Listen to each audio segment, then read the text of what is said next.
warm, cozy confines, hopefully wherever you are. I'll review the agenda for tonight. We'll have time for public comment, approve our minutes from February 4th. Then we'll open a public hearing on some zoning amendments related to residential density, which the Planning Commission has worked on for a couple months now. We will hear public comment, we will close the hearing, and then BC will make a decision about whether or not we are ready to forward the amendments as drafted as a recommendation to the select board.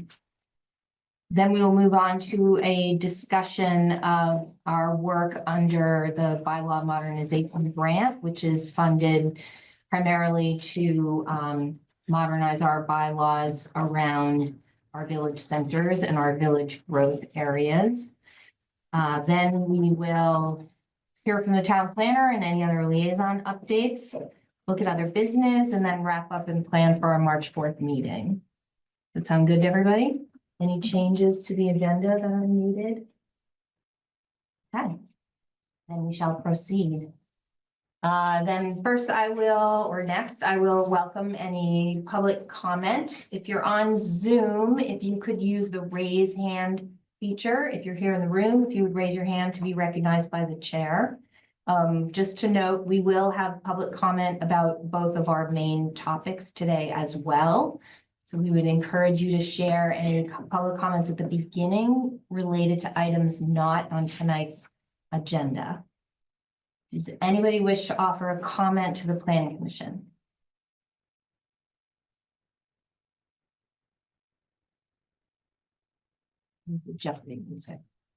Okay, so hearing none, then we'll move on to our minutes. I'd like to entertain a motion to approve the minutes. Move to approve. Eric, thank you. And a second? I'll second. Sarah Jane, thank you. And are there any corrections or clarifications to the minutes? And welcome, Heidi. We see you there online. I just want you to know. No changes? Okay, so let's vote to approve the minutes. All those in favor of approving the minutes of February 4th, say aye. Aye. Aye. Any opposed? Any abstentions? Okay. Then we shall go to item number 5. So we need a motion to open a public hearing on zoning amendments related to residential density. I'd like to move to open The public hearing. There's still a lag. I mean, Oh, so there's a lag in the slides? Yeah. Or in the meeting? in the slides as they appear on there. See, I did that. Okay. All right, so thank you for pointing that out. So we'll try to be mindful of And the I think that goes pacing. for the same for Heidi, so if she has something to say, she'll probably be delayed. Okay, Should we do a test? yeah, maybe Heidi, can Yes. you like? Oh, okay, you're right there. Can you speak up or just give us a thumbs up? Sure. She's up. Okay, Can So you, there's you can no- hear, I don't think there's a lag for me. okay, perfect. Just the, It's yeah. just the just the camera. screen. Yeah, okay. So Sarah Jane, I think you were just making a motion. I was making a motion to open the public hearing on the residential density. And Okay. I will second it. Chris has seconded it. All those in favor of opening the public hearing, say aye. Aye. I, Okay. And then I will turn it over to Chris Shaheen, town planner, who's going to give us an overview of these amendments. Great, thank you. I will just walk through these slides fairly quickly. This is no new information. It's a lot of what's been being discussed at our last couple of meetings. So in terms of background, Jericho's town plan and a recent housing resolution that was approved by the select board both support enabling more housing and more diverse types of housing in Jericho.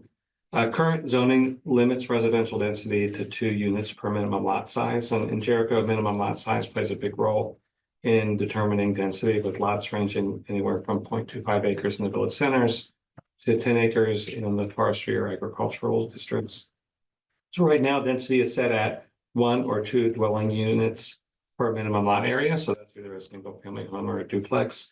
You get permitting housing types. In many zones include triplexes and quadplexes, at least in 4 of our 6 zones. Which this means that one would need 2 minimum lots to build, say, a quadplex, which would be 2 minimum units, 2 units per minimum lot size. So 2 minimum lots would get you to 4 units. The proposed change would allow housing types allowed as permitted, most housing types allowed as permitted or conditional uses to be built on the minimum lot size. You want to go to the next slide? So this slide, when it comes up, or if you're watching it from home, this slide shows the impact of the proposed amendment on a minimum lot in the village district, which has a 1 acre minimum lot area. The proposed density is to become 4 units per minimum lot area. This means all allowed housing types in this zone, which include single family, duplex, triplex, and quadplex, would be permitted on the minimum 1 acre lot for the village district.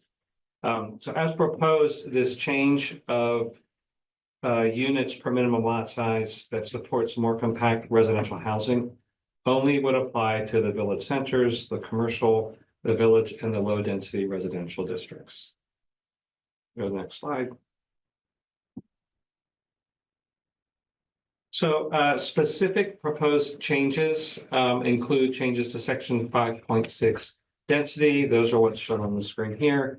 Wording limiting residential density throughout Jericho at 2 units per minimum lot size is replaced with a table. The table designates residential density for each zone, which is consistent with how other standards are presented in the bylaws by each zone. So that's a nice change that we're making here. This shows that residential density is changing from 2 units minimum lot to 4 units in the village center, commercial, village, and low density residential zone. Like I mentioned before, density in the rural agricultural, residential, and the forestry zones will remain at 2 units per minimum lot area. Okay, slide. Proposed amendments in section 10.13, which are for the planned unit development review, makes changes to accurately reflect changes in 5.6. And then other changes in the section clarify how density is calculated for a PUD. It does not change the calculation, which is also based on dwelling units per minimum lot area. It simply clarifies the process and makes the wording throughout this section consistent with it. That is the overview of the proposed amendments. Okay, before we go to public comment, any questions or clarifications from the planning commission? To be clear, this is exactly what we did 2 weeks ago in terms of the wording. Same word, yeah. Okay, so And we and would, if I could, Susan, I would just say, I thought, Chris, your the memo that you also shared with us was super clear. So thank you. Thank you.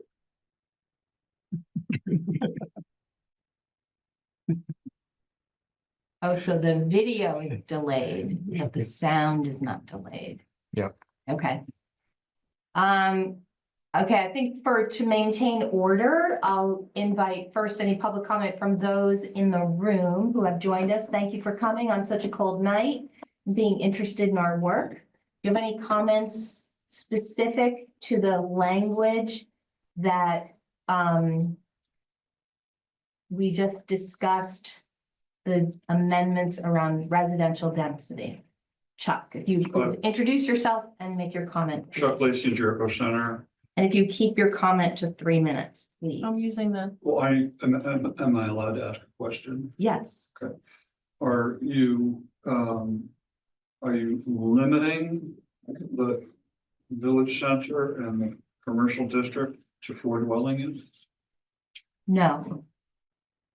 That is the math of how you calculate the density that's allowed depending on how many acres you have. Right, so if I have a 1/4 acre in the village center, you're saying I'm limited to 4 dwelling units?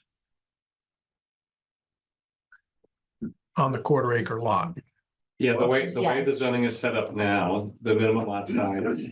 And the dwelling, associated dwelling units tells you how many units you can have on that minimum lot as a standard permit. I understand So, that.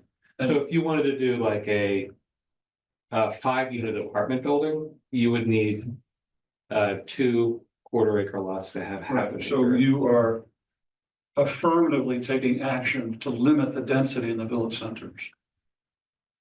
Why are you doing that? We're doubling the density based on what's currently allowed in the village center, number one. No, because currently it's 2. Number 2, in the village center, if you do senior housing or affordable housing, which is defined as 20% of the units, there's no limit on density.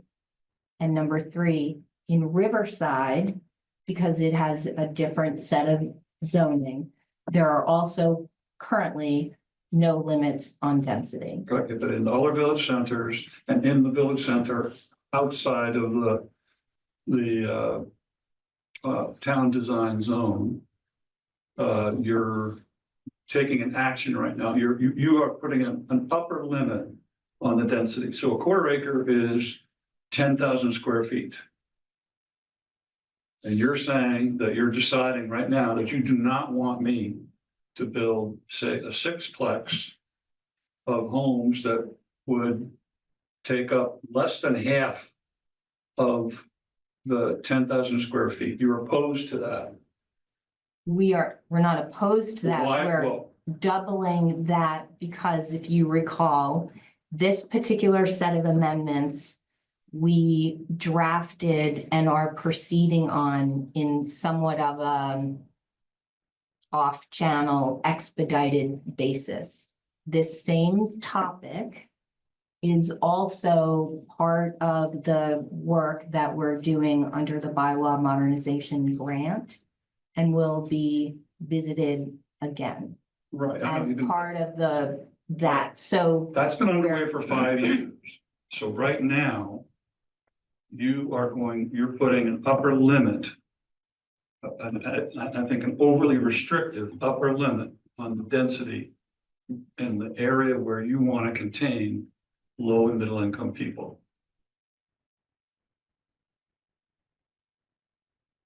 affordable housing would have no density limit. I understand. So the answer to your question is that we are doubling the currently allowed density in those I think that's- identified districts. 10,000 square feet, with the boundaries that you have, is plenty of room to put in more than a 4-plex. Use your imagination. It's like you're just so stuck on restricting people. It just makes, are you changing, second question, are you changing the table of uses to make a 4-plex a permitted use in the 3-acre zone? Not in this draft of amendments. Why not? Because this draft was focused on a very specific goal, which was to enable the permitted or conditional residential use to be allowed on the minimum lot size. I know what yes, I understand. So what you're- we did restrain ourselves in order to do it fast and in order to do it efficiently and in order to make sure that we had all the dominoes that we could anticipate.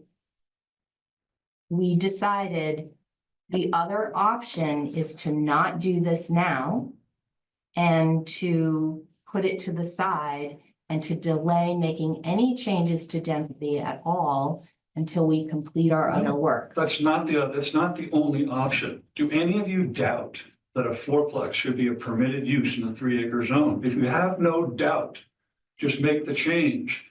This predisposition to caution is, the town got the letter from Tetro 5 years ago describing how our zoning was preventing multifamily housing where we wanted it. We have made none of those changes out of abundant caution in over 5 years. 3 years ago, you rejected the proposals to do it, to legalize triplexes and fourplexes because when you decided to make duplexes legal, you said, well, this is just a start. We'll kind of get right on it. It's over 3 years. You now have a chance to make changes that the select board has already approved that I can't believe that you'd be opposed to. You still want the people to get special permission from the town to build a triplex of any size on 3 acres. When you can build as big as, you can build an enormous house. If any of you it's like, you're sitting there, like, is that really up for debate whether we should make that change? Why not take the chance to make the change now? You've been at the village center stuff it's been over 5 years. There's no reason why anybody should have any confidence that's going to be done this year. You have something that's a speeding train right now. Put this obvious stuff on it. Okay, thank you. Any other comments from the room? I gotta be very careful. Jim, you have here. to introduce yourself. My name's Jim Carroll and I live at Bolter Hill Road, Jericho Center. I do appreciate us moving out of the 5+ year norm and doing something in a little bit less than 2 years. Because we did all think, well, actually 3, we did all think that we did this in 2022. And I was in the meeting. And I think that legally we did in fact do it. And I think Kate's food truck case law dictates that the intent, not the words. And I think the intent advocated by the Affordable Housing Committee and by everybody else was to do threeplexes and fourplexes. So just so we're all clear, the options is the town goes to court. Just like they did with Kate Food Truck, where they were using the intent of the regulations to confine a sign. The owners of the property will go to court to prove that the interpretation of the current regulations is in fact wrong. That the 2/3 of the regulations, the definitions and the table of uses says we can have threeplexes and fourplexes. And in certain places, fiveplexes. So 5+. So we appreciate that you're doing this, but I want to point out per $1 million at 10%, that's $100,000 a year, not counting property taxes, insurance. And right now, for Keisha Ram Hinsdale, in 4 years, inflation was 78% in the cost of construction. Our cost to build anything in Vermont has a 28% tax on it for administration. Literally, in the last 5 years, while we've been talking about this, the cost of building workforce housing has in fact doubled.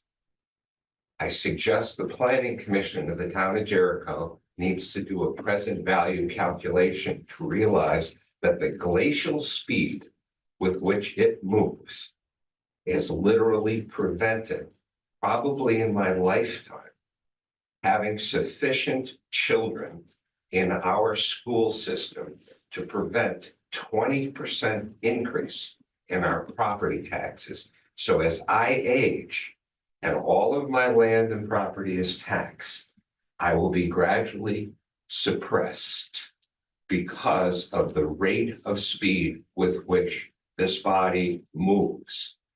And when we have something simple, it should really be as easy as falling out of bed to fix it.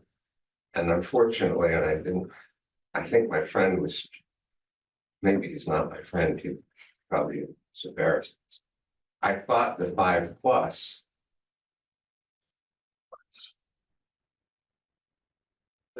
and we are grateful that we're actually getting something done. But I do want you to realize, those of us who are trying to build something in Jericho, are losing well over $8,000 a month per million. And that's only a couple of units. So just do the math. So we appreciate it. But we're all talking about red ink. We're not talking about any profit or gain. And that doesn't count property taxes, insurance, and any damage that's done. So thank you. Okay, thank you. I see online, Wayne Ellis, you have your hand raised. Yes, hello, can you hear me? Yes, we can hear you perfectly. Oh, perfect. So thank you for taking my question. I guess my question would be, why are we even talking about density when there's no coupling of this to water and septic capability?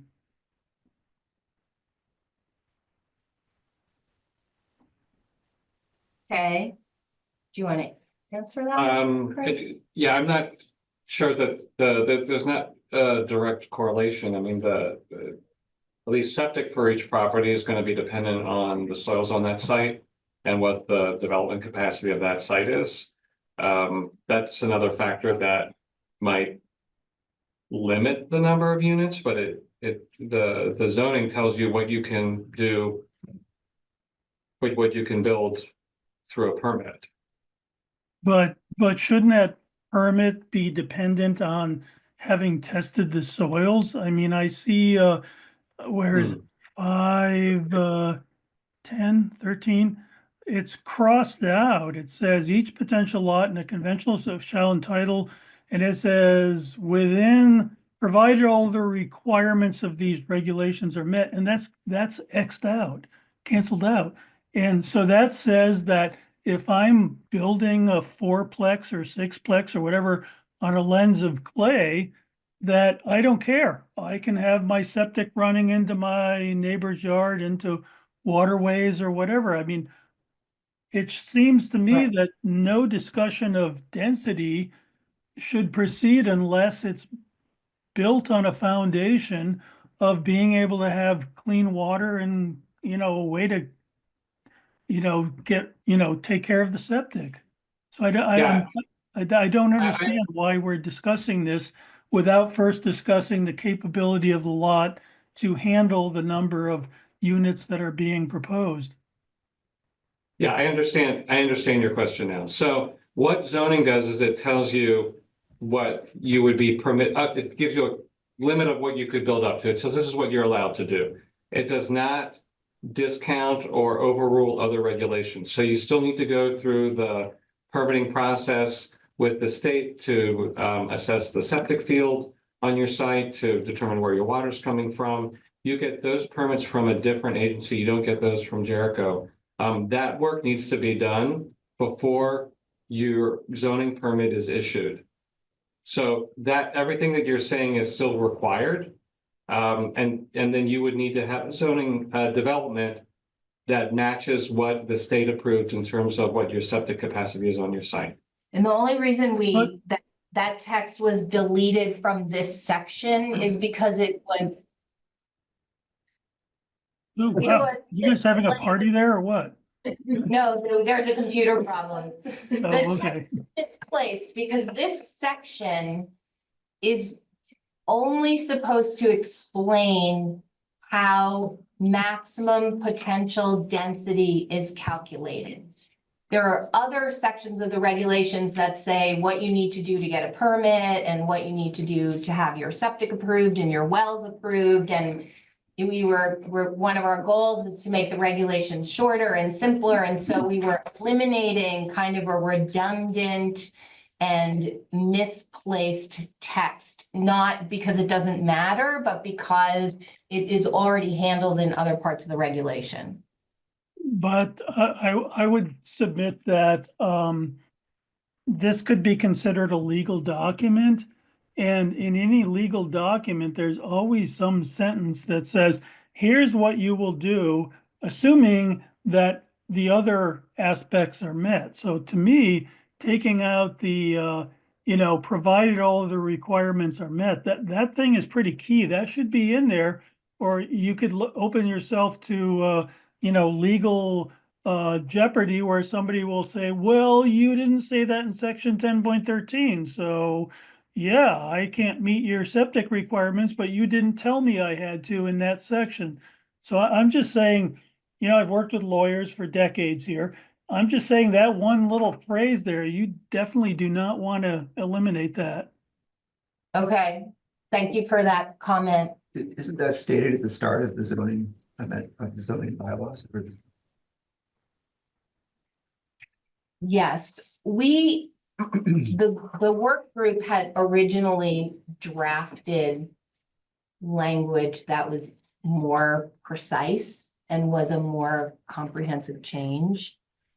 But at the end of the day, it didn't change how it worked.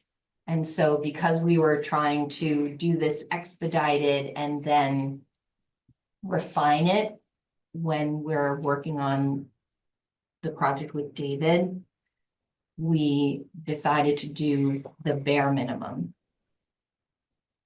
The bare minimum would be to not redline that phrase for sure. We could, but I don't know. I don't know. It seems like a pretty small technical. If we do that, do we have to have another hearing in 2 weeks? No, that's what I was just nodding to him Minor about. changes. No. Does I- every other section in the regulations end with that sentence? Exactly. Does You would- every no. single regulation end with that caveat? No, and Then that, I think it's not necessary. mhm. I The think whole that thing is- caveat is made at the start Right. Right, once. right. And that was why we took it out, because we thought it was superfluous. Chris, what are best practices for that? Actually, I should have not allowed us to go into this discussion. So, but that's okay, because we were answering this question. Okay, so we answered Wayne's question. Are there any other comments from the public online? From anyone that hasn't spoken yet? No other hands. Okay. Okay, Chuck, So I just looked up the table of uses. You permit 5 units or more on a lot in the commercial district in the village center. When I asked why you're limiting it to 4, you explained what you're doing. My question is, why are you limiting it at 4 and not 5 or 6 or even having a limit at all? because the current limit is 2, and that was the furthest extent that we are recommending in this round of changes. Right, At this time. you're describing what you're doing. I want to know why. Why 4 and not 5 and not 6? Why not what your table of uses says? I mean, you got launched on this table because the could be- table of uses and the density had different numbers. It could be in the village center, it could be 30, 40, 50, because there's not an upper limit. You couldn't do the village center based on the table because it's 5+, and same with the commercial district, 5+, so that wouldn't work. If I had a 1/4 acre, you're saying the table of uses says I can build 5 units on a 1/4 acre. But your density says I can only build 4. The table of uses says a use, which is 5+, is an allowed permitted use in the village center. Right. Period, end of story. The density table says that in the village center, you're allowed up to 4 units on a 1/4 acre lot. If you don't do a PUD, if you don't do affordable housing, and if you don't do senior housing. So in those situations, why do you think it should be illegal It- to build 5 units on 10,000 square? It's not illegal. The zoning says if you want to do 5 units on a 1/4 acre, then you can do that if you build senior or affordable, which, to clarify, only requires 20% of the units to meet those definitions. The other 80 do not need to meet those definitions, so that's very flexible. And or you could apply for a PUD, which gives you a density bonus, which would give you more density on that lot and would also give you smaller minimum lots because the zoning is encouraging uses and housing types that the town is interested to have. So when I ask you Bill. why you're restricting me at 4 and not 5, your answer is, here are all these ways you can get around that restriction. So let me say this. So when we started this process, we were very clear that we were trying to keep this narrow so that we would narrow our focus and get through the process quickly. From day one, we have been very clear that we are focusing going up to a quadplex. We've had multiple meetings, we've had multiple public meetings. This is the first time I am hearing someone make a comment that we should look at going beyond 4 units. This is the public hearing after we have had all of the discussions. At this point, we've been very clear about what our focus is, and that is where we are right now with the public hearing. You're being very clear. You want to restrict multifamily housing in the village centers, which is what this does. I don't- I have a procedural question. So, if we wanted to look at density in the village centers beyond this proposed change, how would that process play out? I'm going to answer that question after we close public comment. Heidi has her hand up and then Wayne has his hand up again.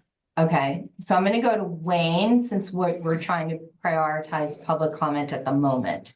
Okay, Wayne.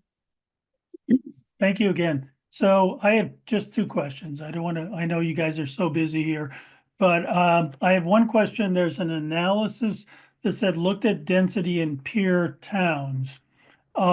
My question is, are those peer towns that do not have town septic? So in other words, Richmond, which is just down the road from us, has a, I don't know, 300,000 gallon a day septic system.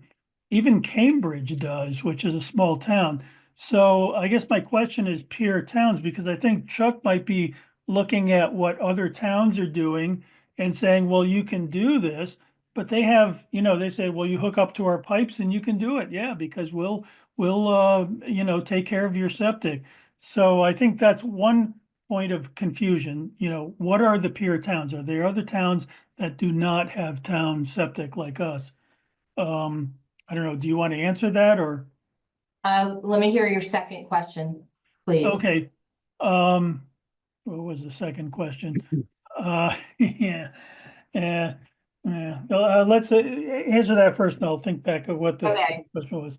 First question is that this change has been drafted based on the current zoning and the current conditions, anticipating that we have a much larger project on our docket that we're already in process on that is going to revisit the topic of density to some degree, number one. Number two, the peer towns that we looked at, we were somewhat agnostic about the presence or not of municipal wastewater. We looked at peer towns in terms of language and different, like how they handled different zoning districts and how they, a little bit about what their density formulas were, but more for how they structured their language. So we didn't really say, oh, these towns have septic, these towns don't. Jericho doesn't have septic, but hopefully one day in the not too distant future, Jericho will have septic. Okay. And the towns we looked at are the towns that you would think of: Fairfax, Heinsberg, Richmond, Westford. Yeah. Okay. Yeah, because some years ago, Peter Booth and I did a study of their zoning regulations, and they basically said you can have density, but you have to hook to our pipes. There's no, you can't roll your own septic system or whatever. I guess my other question, which might be a little different, but so assuming we get this density, I guess, how is like, I've been to Essex Junction a lot, and they have, big blocks of apartments that have their own parking, and then there's transient parking on the street. And I know at some point I heard people talking about on-street parking for density, which I lived at in California 7 years ago, and it was unlivable. So is there plans, if we do get this density, that these places will have parking for the tenants?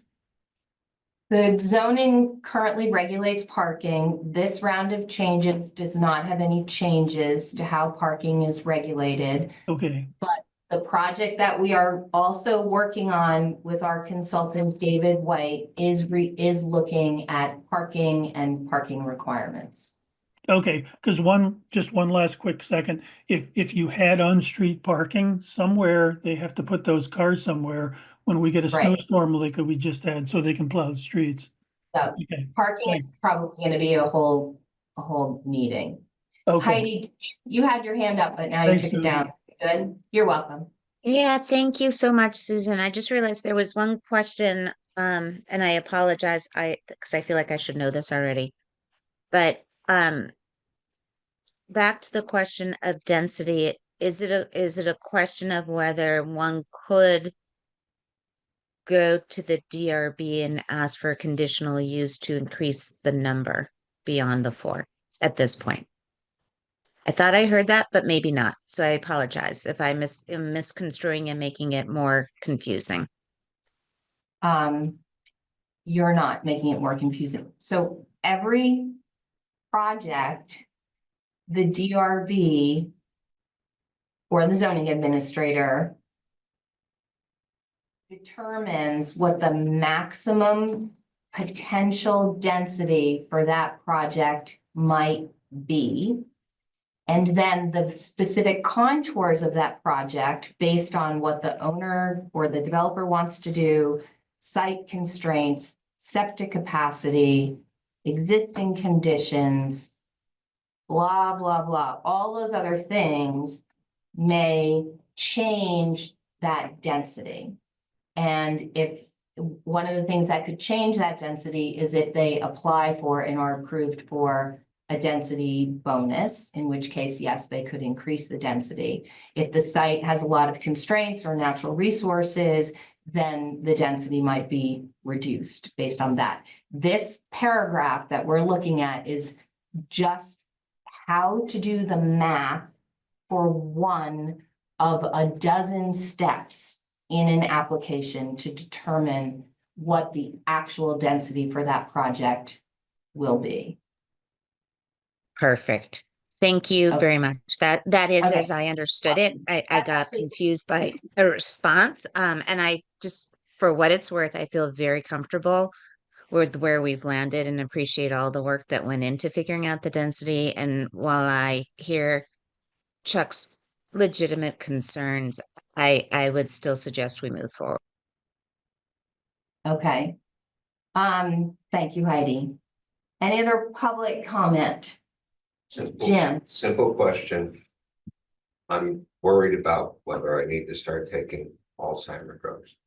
I thought that we were bringing the density from the table of uses, which included 5+ over into this amendment.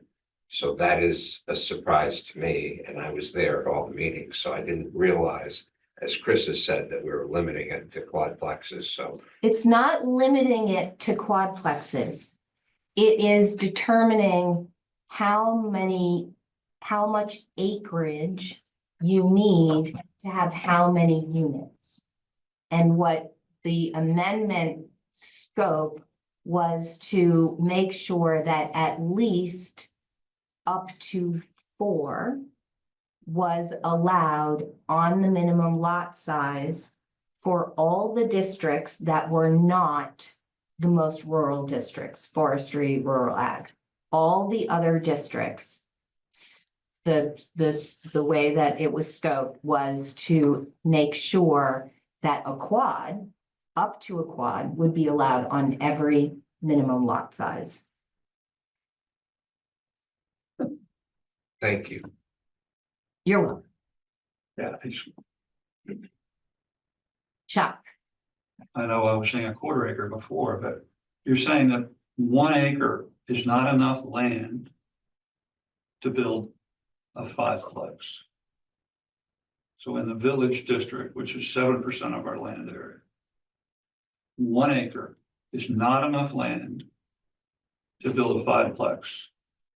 And this area is not going to be changed by the zoning changes you've been working on the last 5 years on the village centers. So you're deciding right now that 1 acre is not enough land to build a 5-plex in the section of town where If I may. possible. That's a table of uses question. The table of uses says 5+ in the area, as Susan is saying. But the density calculation is saying it is the 1 acre zone. 1 acre is not enough land. Then get a PUD, Pardon? then do a PUD. And a PUD requires a lot of additional expense. It requires going to, I understand, and well, I don't know Why what's should I- allowed during public comment and what isn't, so. that's okay. I think to clarify What that, issue? you were a member of the work group and to I enlighten have the conversation. authored many of the proposals that you are fighting for, and I'm in agreement with you on them. And in order to make this change, a change happen, I have had to say, great, we're going to move these projects and that focus down the line onto these other, to the BMG, which is where we're talking about village centers and getting rid of caps altogether.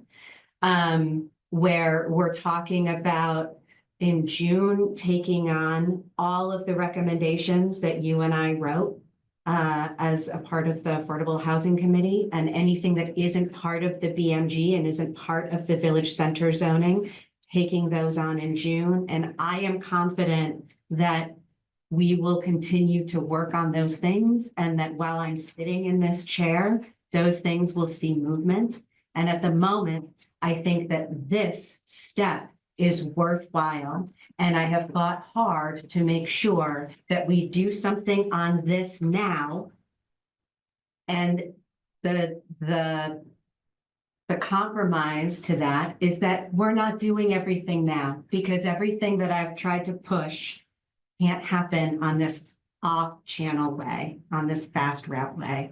And so this is the start, and I feel confident that I can continue to advocate and push for, and that the Housing Committee can continue to advocate and push for the changes that we want.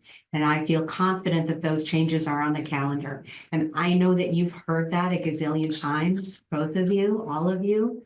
And perhaps I am naive, but I'm sitting in this chair now and we'll be pushing for those things to stay on the calendar this calendar year. And that's the best I can do. The idea that you guys still think I think it's an wrong to acre is not enough presume, land to build. I think it's wrong to presume that that's what the people sitting around this table think. What I just said is that the only action that we can take on this fast timeline has to be a narrow scope. It has to be, because that's what you've decided. It has to be narrow. That's an accurate statement. Correct. It doesn't mean we're done. Yeah, it's a decision you're making to narrow it. That's accurate. Do I dare ask one question? Unrelated to that issue. Sure, If but related to this issue. related to this issue, if I put an in-law part, an ADU, in my now conditional use. ADUs are not counted in density. Thank you very much. That was Farm the worker answer. housing is not counted in density. Okay, thank There's you. a few exemptions. And one last commercial, just so everybody realizes that municipal wastewater systems are possibly one of the worst things. But the ones that we're building are the best thing, and they're very closely supervised. They do not have any infiltration, absolutely zero infiltration. All the municipal systems, when there's a storm, are infiltrated by stormwater. Okay, and that's they not flood the related. septic systems. I mean, it's kind of related, but I get what you're saying, but we'll talk about that another time. Okay, Wayne, is your hand up again, or did you just not bring it down?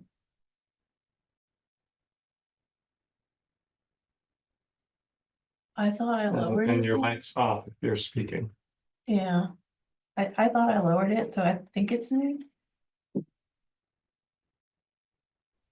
Can you hear me?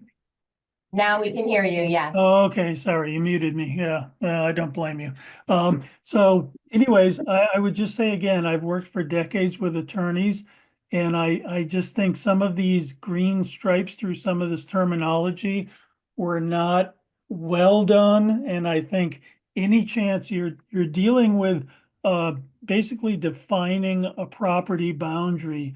And I think in each of these sections, whether it's density, planned unit development, you need to have things in there that define the boundaries, such as, provided all requirements of these regulations can be met. You can't say that enough, because you need to make sure that anyone reading this has no doubts about the fact that they can't just go in and get a change and say, I want 5 units instead of 4 or whatever. It's got to be based on what the soil, what the water can support. Because just one last little thing, I grew up in upstate New York, and there was a place on the Mohawk River that was a park, and they started sending sewage into the river. And in 2nd grade, I had a kid that almost died from sepsis from that. So I just, this is my thing, is we have to be very careful about not destroying this water and this land that we have here. So that's just my piece. Okay. Thank you very much. So I'm gonna interrupt. I have a question. I have three people trying to come into the waiting room, none of whom I know. There's a new person, Derek Randall, also pretty much unknown to us at this point. There was a Zoom bombing in Richmond last week, and so I wanted to I was have gonna extra pipe in and caution. say there was something there with that last week. Yeah, so I want some clarification on this. There's a lot of people coming in the waiting room, and I think this is an attempt to hijack the meeting. We can disconnect them, can't we? Well, I'm not letting them in. If they came in and they were. But illegitimate because you don't know their name, you don't recognize the name. I mean, our meeting started at 7.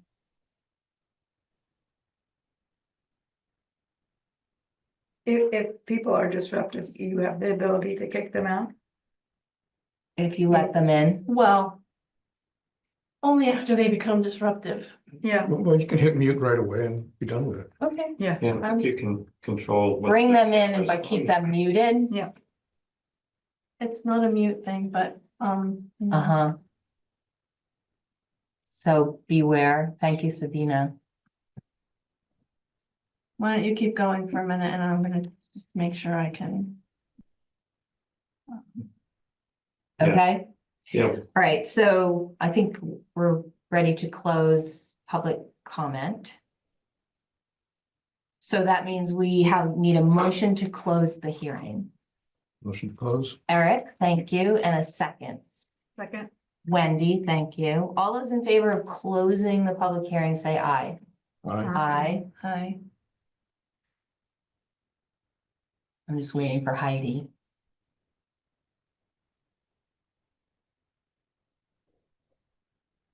oh, she's giving a thumbs up on the screen. Okay.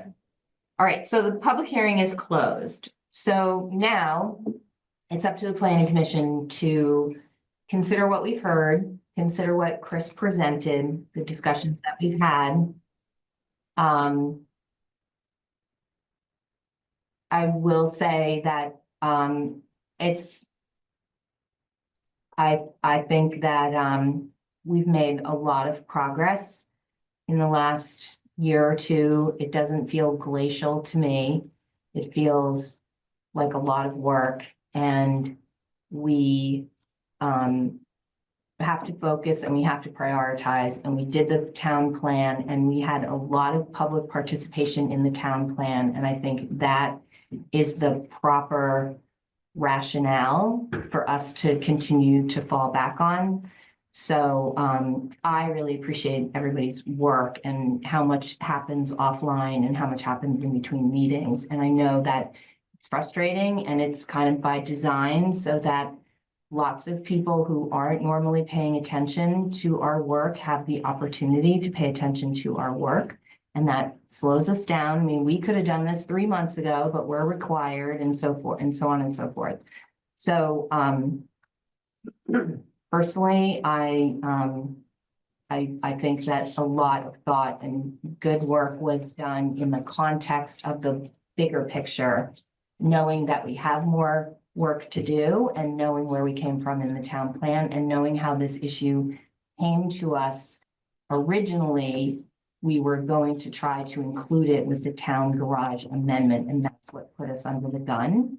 And even when we knew that wasn't possible, we still stayed committed to making this change on an expedited basis so that potentially an application that comes to the town in April or May could be adjudicated under these, this new language. Okay, so planning commission people, do you have questions, comments? Do you want to move forward? Do you want to talk about it more? I think we're worrying too much about perfection when we have something that's good. We can always improve it later. I appreciate what Chuck is saying. But we have a chance to do it now. And if we go through this process again, we're just going to push this out to 2, 3, 4 months, 5 months later. So I would say let's go with what we have. Let's get it done. We can always make a change later on. I appreciate the research that went into the proposal. I think this is at least the 4th time that we've discussed it, and it's been a robust discussion. And I agree with Eric that I would hate to see this get pushed out when it could impact pending development requests. And agree that it's always a work in progress.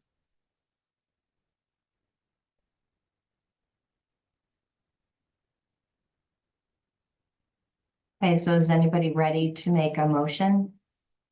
Yeah, I just want to, I agree with moving forward with this, and I think it's clear to all of us how we got to where we are today, and I think it is a good move. And I think there's more work to be done on density in general, and I would love to see us tackle that sooner than later.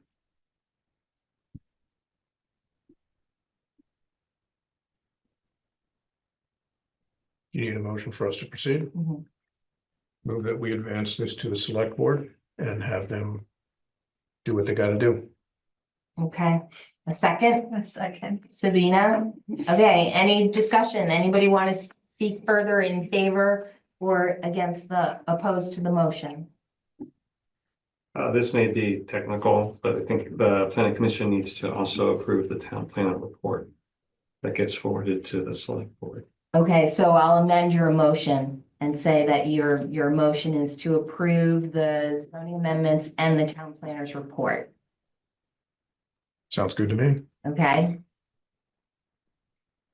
It's a twofer. a twofer. So, Need a second? yeah, I second the amendment. okay. All right, so let's just vote on the whole thing. All right, all those in favor of approving the density amendment as drafted and the town planner's report, please say aye. Aye. Any opposed? Any abstentions? Okay, And for the record, Heidi is indicating approval on the screen.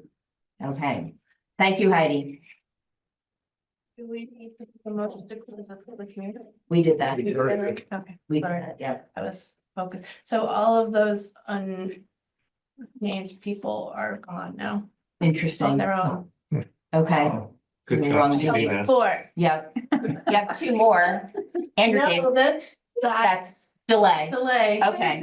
All right, so now we will move on to the bylaw modernization grant, which, so this is a project that is funded by a state program called the Bylaw Modernization Grant Program, I'm thinking, which has recommendations for towns about how to modernize your bylaws, primarily to incentivize growth, especially growth of housing in your village centers and also in your designated growth areas. We worked on this project. This project, I will agree, has been delayed by factors beyond the control of the planning commission. We had a lot of transition in our professional staff personnel that we weathered through, and we paused this project for quite some time. And I for one am very excited and happy to be working back on it. Chris Shaheen gave us all a lot of homework to do in advance of tonight's meeting. And I would also like to compliment the planning commission members on all of the thoughtful feedback that you provided to Chris in advance of the meeting to help us so that hopefully now that we are restarting this project, we will regain momentum and complete it. And our current plan is to have it completed in June. So with that, I will hand it over to Chris. I'm Thank you. going back to the slides, hang on.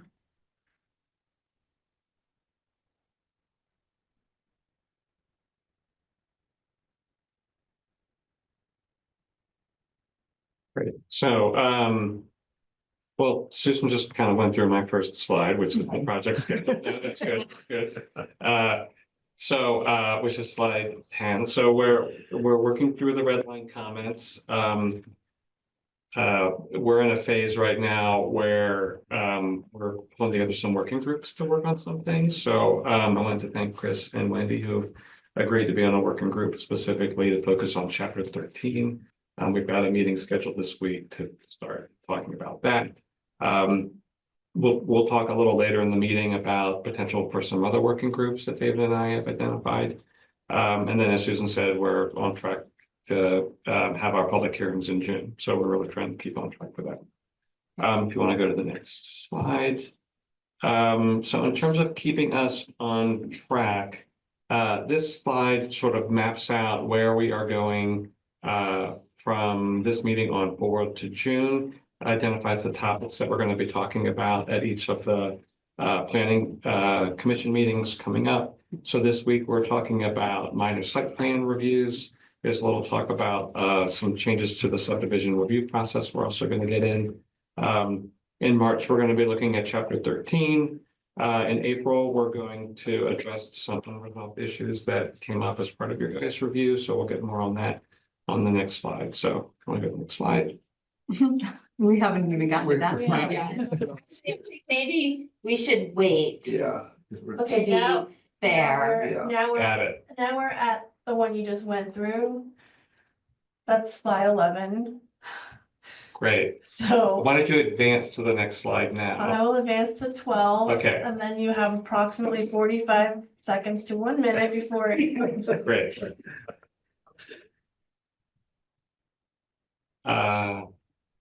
Yeah, so I'll just repeat. So in March, we'll be looking at chapter 13.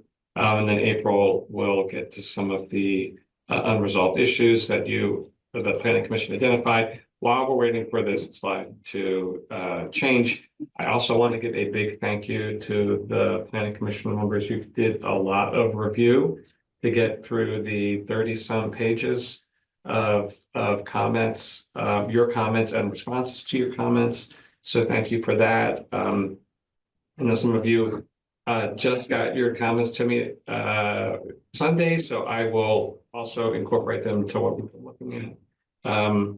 So here is where we are in terms of a summary of the comments, and I actually have consolidated all of them into one document. And if you would like to see that, I can send that to you after the meeting tonight.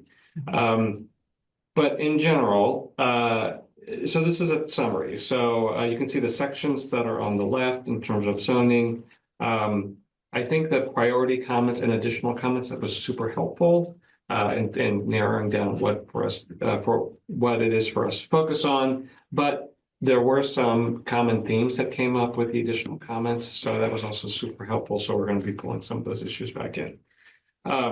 So some of these comments, David, I think we can be worked out one-on-one. There might be smaller changes that we can incorporate, and so we'll be contacting each of you on some of those.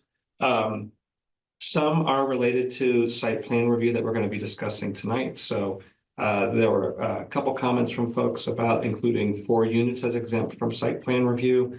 There was a comment about whether projects in an overlay zone should require site plan review and still go to the DRB. So we'll pull that into this discussion tonight. David and I are still looking through some of these. So like parking requirements is something that we should talk about. There was a comment about clarifying review authority. I think there is a larger discussion about type of application and requirements, who reviews them, and criteria for each review. That is sort of a big bundle right there. I think we can put together a working group to sift through some of that and come back with something a little more gelled. So think about if that's something you might want to be working on. Oh, I should have asked you to advance to the next slide a while ago. Sorry. Right. But anyway, that's where we are. But actually, while we're waiting for that, are there any questions on the summary of comments? Because I'm going to be turning it over to David, who's going to walk us through some of the site plan review comments. Can you, can I put my hat in the ring for receiving that summary? Yes, I can just send it out to everyone if you want to take a look at it. Yeah. But give me a day to incorporate some other comments which I want to include.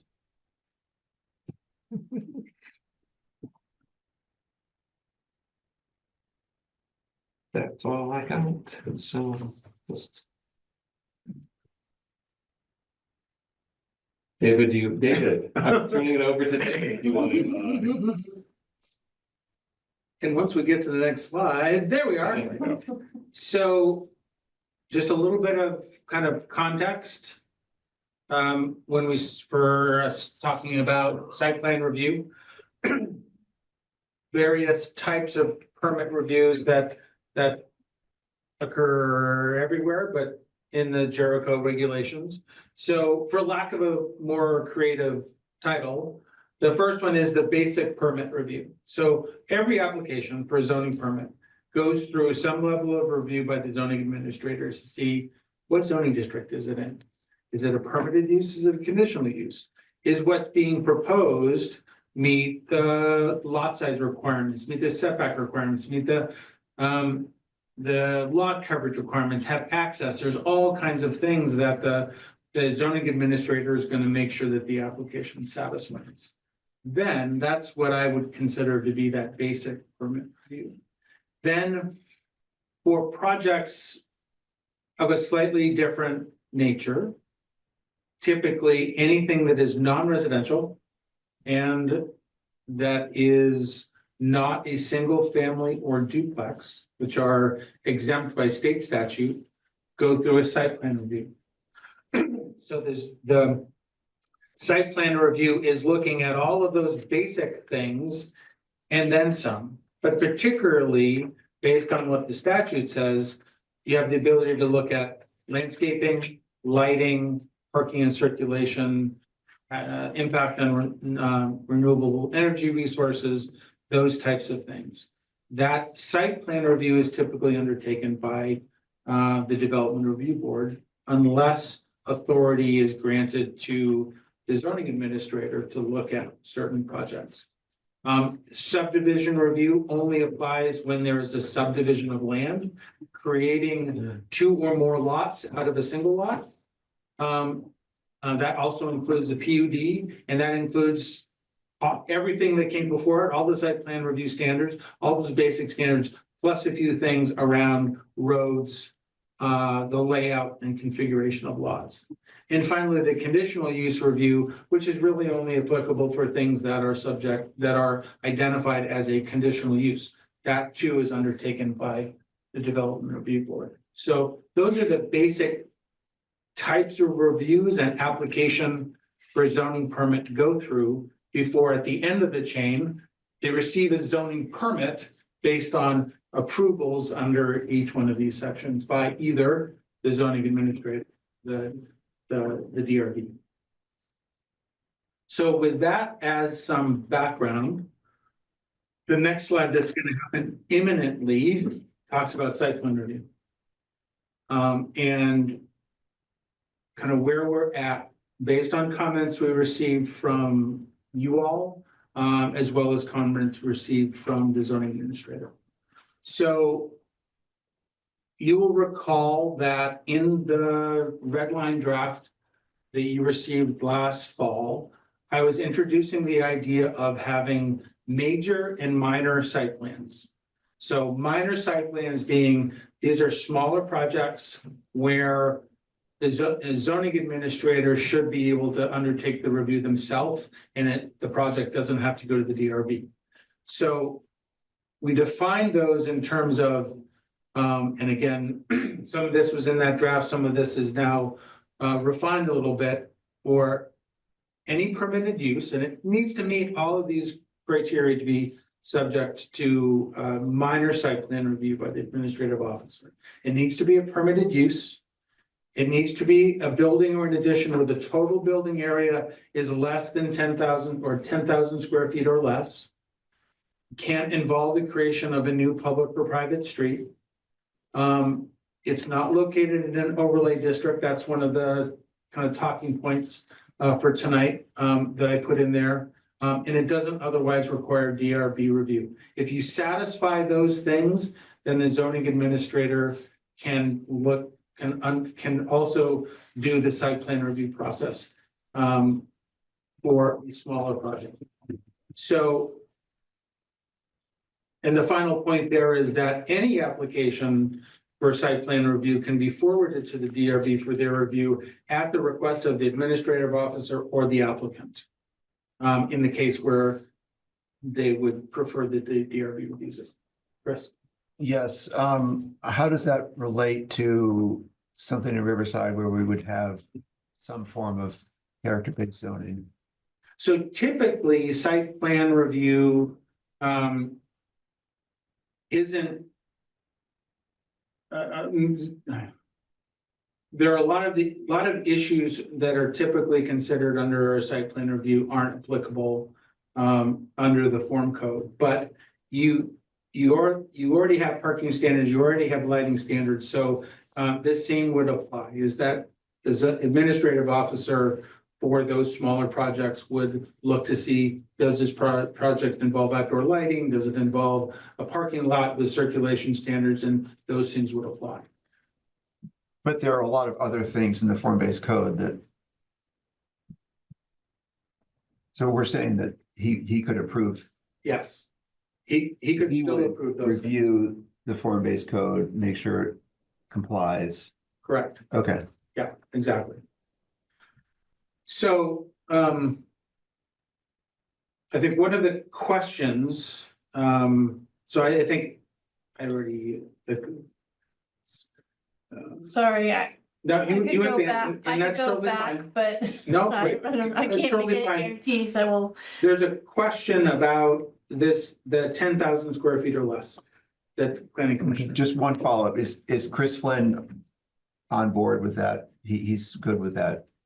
Yes, Okay. we had a conversation about kind of what these things mean. And he appreciated the fact that, yeah, he's doing a lot of that review work already. And for smaller projects, you know, it's kind of silly to go to the DRB and have them basically bless the review that he's already done.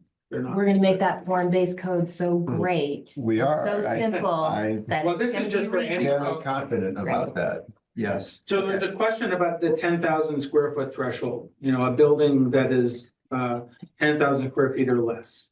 Where did that come from? So, I know that there is, Just to clarify, you're saying that's the threshold to make the project a minor site plan and therefore administered by the zoning administrator? Okay. so for some representative examples of buildings around town that you can kind of understand how big it is. This building, Town Hall, is about 6,400 square feet. It's a 2,100 square foot footprint across 3 floors. The dollar store is a little more than 9,000 square feet. So we're talking about, the zoning administrator approving a project that is slightly larger than the dollar store. Better example is now called Clark's, right? So the main building, not the building in the back where all the bays are, but the main building is almost exactly 10,000 square feet. So that's the size of building or smaller that would be eligible for administrative or minor site plan review. Other examples are Jericho Hardware is about 13.5 and Jericho Market is about 17.5 on a single floor. So just so you have some representative sense of how big is 10,000 square feet, what buildings that you're familiar with. And I just want to put some context on the questions that are before the planning commission tonight. So in previous versions that have gone through, the ZA approval of site plan was restricted more just to Riverside, and now the question is, now that we have these criteria in place, is this something we should be looking at townwide? So that's a big question. And then these are 2 additional questions that came up through the reviews from the planning commission last week that we want to also have covered as part of the discussion tonight. Can I ask, just getting back to the 10,000 square foot? Why 10,000? Why not 9? Why not 15? Why not 9,500? 10,000 square feet was a simple number, and kind of understanding the context. I think it could be arbitrarily chosen, somewhere in that realm, but that seems like not a terribly large residential or commercial structure that's not going to have a whole bunch of other site issues going on, particularly if it's over 3 stories, if footprint gets smaller. And to one of the frequently made comments around here that we've heard from some of our public, would that apply to a residential unit of 60,000 square feet, It is a building, regardless of use? regardless It of. doesn't now apply. It does not now apply. Any building, anything subject to site plan review, anything more than a single family home or a duplex is subject to site plan review by the DRB now. We're Okay. carving out a space for smaller projects for that same review to be done by the administrative officer. Smaller projects, smaller impacts, smaller issues. Faster, cheaper. Faster, cheaper. The cheaper is my question, other than the challenges and risks that come with going in front of the DRB or opening up to public discussion. Is would the preparation of materials for a minor site plan or an administrative site plan review be the same? Yes. Expected to be the same, so there's no difference in cost? Time being the biggest cost factor of I need to prepare these materials and now I need to go to 1 or more DRB hearings. Yes. And have my engineer Right. go to the That's hearing. that's the cheaper part of it, but to your point, you still have to, if you have lighting, you still have to submit a lighting plan, you have to submit, parking layout, landscaping specs. Got it. So can I ask a question? Yep. So this question is gonna reveal that a little bit of ignorance on my part, but I'm gonna ask it anyway. So currently, when these types of applications go to the DRB, there's some type of public record that the conversation took place, and then there's resulting there's a documentation that's available to the public. It's going to the zoning administrator. Is that information also going to be available publicly? Yes, all that information is still available publicly regardless where it goes. The application that gets submitted and all So the it's all on our materials. website? How it's made available to the public is a different matter, Right, but it's all part of the public record. right, The administrator's decision and determination yeah. is part of that public record. And So available for public. Okay, review. so I guess my question would be, and this is not necessarily to you, but it's just a question is like how do we ensure that it's the transparency of the process doesn't get altered? Well, an applicant is required to always inform abutters regardless, Mhm. right? So even, doesn't matter, site plan, if you're your application for your permit, you have to say, yep, I sent a letter to Wendy and I sent a letter to Eric. So that your most immediate neighbors, there's not really any difference. The rest of the public, if they're paying attention, you're right, there's not going to be a notice of a public hearing. But there won't be any minutes of a public hearing either. So the Correct. discussion between the applicant and the zoning administrator would not be discoverable or recorded anywhere. Correct. Mhm. Correct. You would have the decision to issue the permit or not based on the application. Right, which is why, And I'm sorry, and Go ahead. any correspondence that may have been, hey, I need this additional information relative to the lighting plan or whatever, any of that communication would be part of the public record, but otherwise. you're right, you could request all the emails back and forth between the zoning administrator, but you definitely, the passive public who doesn't live in the vicinity, is not in a butter, Mhm. would have to seek out the information. I would say, I think that's pretty much currently true too. Mhm. You have to look at the DRB website or Yep. maybe subscribe to the DRB updates, in which case you would get notices of upcoming meetings. But your question is a good one because it's why the criteria for what qualifies as a minor site plan is really important. So permitted uses it's already been defined by the zoning regulations, by the town, by the legislative body, that this is a use that's permitted in this area. And so I think the assumption is that the public concerns have been proactively addressed through the zoning and the zoning administrator's conduct of the application.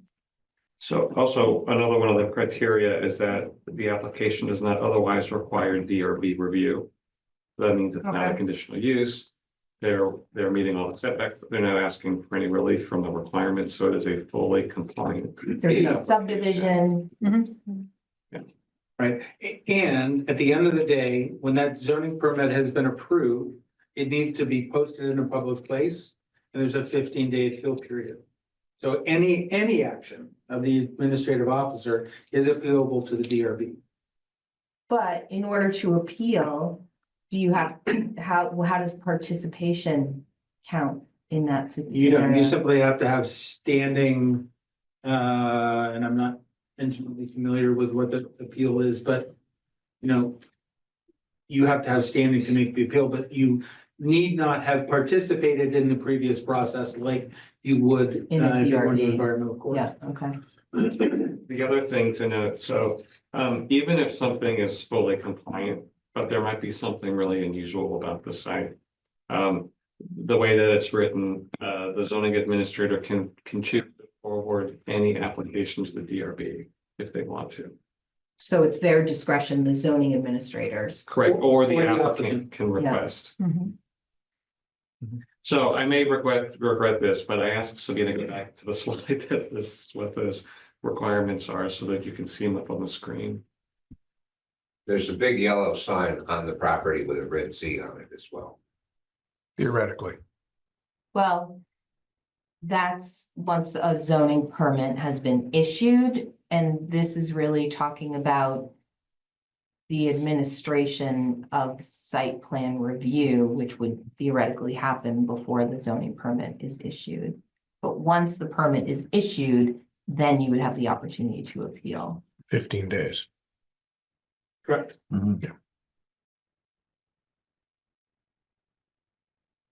So no streets, no overlays, no conditional uses, small size. No waivers, no variances. Are we done with this page for now? I think depending on what, Well, so this, before we move on to subdivision. If there can be some sort of a consensus or direction from the planning commission that, yes, there is agreement that this should, that everyone is comfortable with applying, with applying this. Actually, assigning this authority to the zoning administrator townwide. Can we discuss up to 4 units? Or is that kind of addressed in the permitted uses? So in the draft language that we Yeah. saw, there was, the exemption was for single or duplex, 1 and 2 household dwellings and accessory buildings. And I'm wondering if that is still the case, or if we can bump that up to 4-unit households as well, so that we're not treating multifamily different than we're treating single family. Because they are permitted uses in many places, and so I would think that that would make them exempt or part of this minor anyway. And also because quads, the number of parking spaces for a quad would typically be 4, and so it's still under that magic 5 number of parking spaces where everybody gets a little funny. So it seems like a reasonable. Well, so if it's a permitted use, the way it is now, but you're raising this question, And is, I'm raising it based on the red line draft that got sent around and not Yeah. necessarily based on the slides, and so maybe I'm. no, No, it's still. you're raising a it's- question that needs to be discussed. Yes. Yeah. Because we're sort of talking about it as 2 levels of site review, but there are really 3. Exempt, meaning no site review, minor zoning administrator, major DRB. So we just talked about minor versus major. We didn't really talk about exempt. We sort of whipped through it. So now we're going back to exempt. It's sort of like ground zero site plan review. Not minor, but no site plan review. Should up to 4 units, potentially, provided it's a permitted use, Correct. which this doesn't say. But that would be a clarification. Within a single structure, not in an overlay, be exempt. That's the question on the table. So they had that question, you're re-raising it, then that's what we need to discuss. Got it. So it sounds like Sarah Jane, you would be in favor of exempting up to 4 units, provided that it's a permitted use. Correct. How do other people think about that? Exempt from site plan review.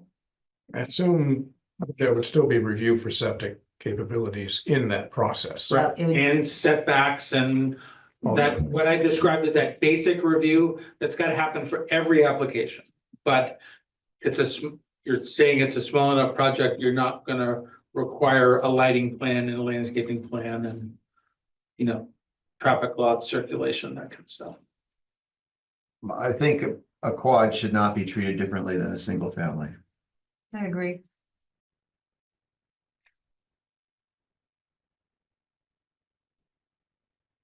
Heidi, want to make sure if you have any objection or favorable, whatever, you would support it. I would support it with that clarification that it's a permitted use. Because that I think makes it consistent. And I appreciate the not in the overlay. Exempt from site plan review. Okay, well, I just mentioned the next question, which Chris is asking us to discuss is. Should projects within an overlay require DRB review? Overlays are the river overlay, the flood hazard, wetlands, natural resources. What else? Wellheads. Wellhead. Well protection area overlays. And so those overlays have additional requirements that need to be met based on, okay. And what is the zoning administrator's opinion on this? Do we know? I think he was comfortable. We talked specifically about the natural resource overlay. Specifically around the context of, in the natural resource overlays, you have permitted uses and conditional uses. So the permitted uses is just that, it's a permitted use, it doesn't require the conditional use review by the DRB, but that doesn't mean that whatever is being proposed doesn't need to undergo some sort of a site plan review. That said, if your permitted use in a wetland buffer is a trail, then you're not gonna have landscaping, lighting, and parking elements associated with it. So maybe it's a little bit moot, but I think the comfort level that I'm hearing of the commission is that anything that's proposed in the overlay districts should go to the DRB and be commented on by the conservation group.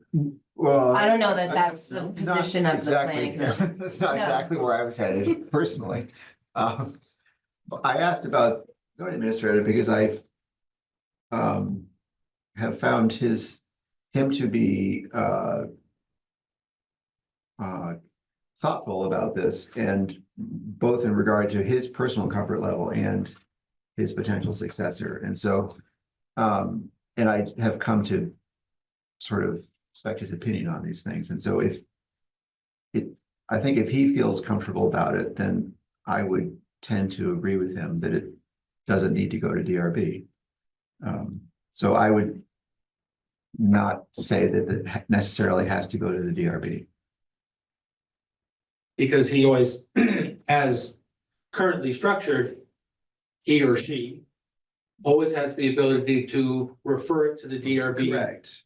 And On their own I trust him to do that. We don't know who the next person would be, and we don't know how power hungry they might be, but I think anyway, I would be okay with it, I think. Have we talked to Conservation Commission formally? Have we asked them? We have not.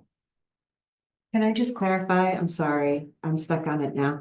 So we're not talking about making all projects within an overlay exempt. No.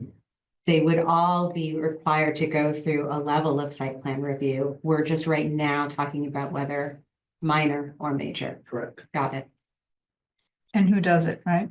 Right, I think the question here, at least in my mind, really came up because of the natural resource overlay zone.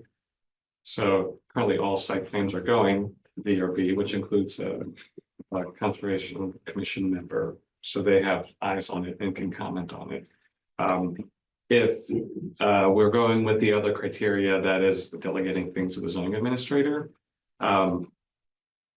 Anything that meets those criteria and is in an overlay zone would still go to the zoning administrator.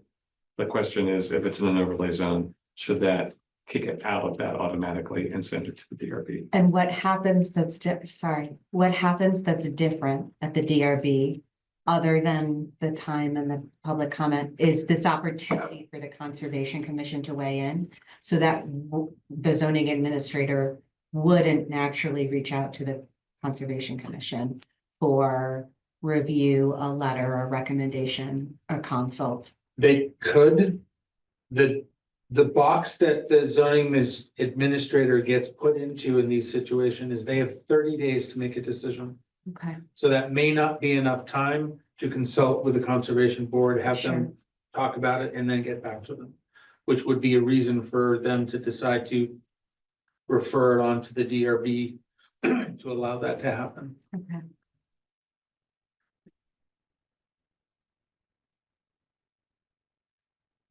I feel like I don't know if I can have an informed opinion without knowing how the Conservation Commission feels about that. So I have a strong opinion about this, that I think anything that involves an overlay should go to the DRB. And my strong opinion comes from guilty as charged, I am cautious. And number two, having intimately drafted the natural resources overlay in particular, the natural resources overlay is written to require the DRB to say, absolutely, yes, this is definitely not a problem. And here's why we know for sure it's not a problem. Based on this evidence, this testimony, these maps, this research, this staff input. A lot of reviews are sort of in my lay person's observation. So now I'm talking not as a planning commission person, but as like a member of the public who's gone to DRB hearings.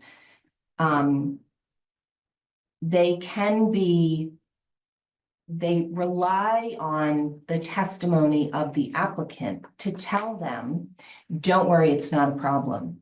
Here's why. Don't worry, it's not a problem. We looked at it, it's not a problem.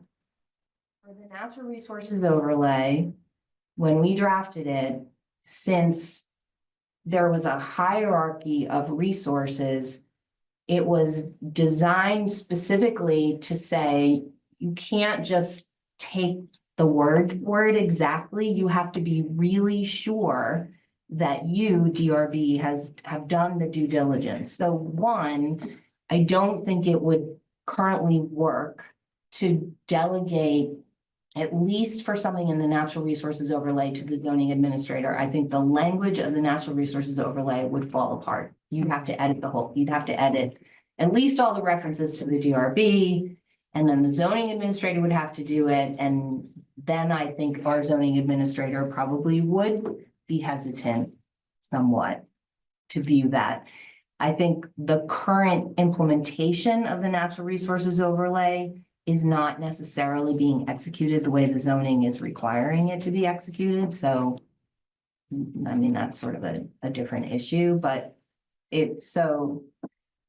given what I know about the natural resources overlay, I'm not as familiar with the river and the wellhead and all that other stuff. But to me, and this is what I said in my comments, it's the downstream effect. It's like, okay, maybe my little house site is fine and I'm a permitted use, but we've heard a lot of public concern. Wayne just talked about it tonight about resources and downstream effects.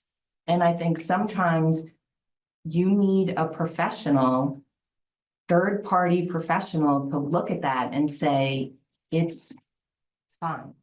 And these are the things that we've done to make sure it's as little harm as possible. And so I think like, it's kind of what Eric was saying, maybe in the future, we would decide that, once we have experience with minor site plans. And so can I have two follow-up questions to that? So one, the objective third party has to happen at the DRB, and that objective third party is the Conservation Commission.